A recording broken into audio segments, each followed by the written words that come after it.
Terkait dengan makna yang terkandung dalam istilah halal bihalal, Prof. Dr. Muhammad Quraisy Shihab dalam Membumikan Al-Quran, Fungsi dan Peran Wahyu dalam Kehidupan Masyarakat, 1999, menjelaskan sejumlah aspek untuk memahami istilah yang digagas oleh Kiai Haji Abdul Wahab Casbullah, tahun 1888 sampai tahun 1971 tersebut.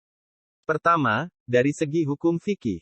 Halal yang oleh para ulama dipertentangkan dengan kata haram, apabila diucapkan dalam konteks halal bihalal memberikan pesan bahwa mereka yang melakukannya akan terbebas dari dosa. Dengan demikian, halal bihalal menurut tinjauan hukum fikih menjadikan sikap yang tadinya haram atau yang tadinya berdosa menjadi halal atau tidak berdosa lagi. Ini tentu baru tercapai apabila persyaratan lain yang ditetapkan oleh hukum terpenuhi oleh pelaku halal bihalal, seperti secara lapang dada saling maaf-memaafkan. Masih dalam tinjauan hukum fikih. Menurut para fuqaha, istilah halal mencakup pula apa yang dinamakan makruh. Di sini timbul pertanyaan, apakah yang dimaksud dengan istilah halal bihalal menurut tinjauan hukum itu adalah adanya hubungan yang halal, walaupun di dalamnya terdapat sesuatu yang makruh.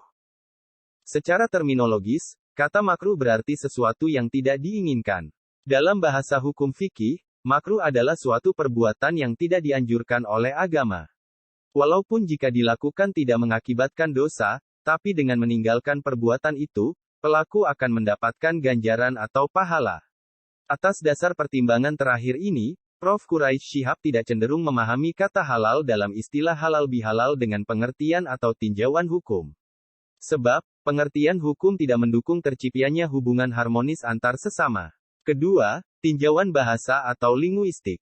Kata halal dari segi bahasa terambil dari kata hala atau halala yang mempunyai berbagai bentuk dan makna sesuai rangkaian kalimatnya.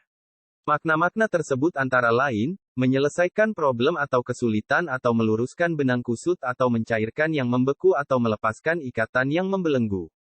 Dengan demikian, jika memahami kata halal bihalal dari tinjauan kebahasaan ini, seorang akan memahami tujuan menyambung apa-apa yang tadinya putus menjadi tersambung kembali.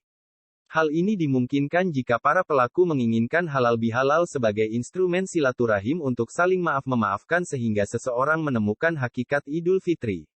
Ketiga, tinjauan Qur'ani. Halal yang dituntut adalah halal yang thayyib, yang baik lagi menyenangkan.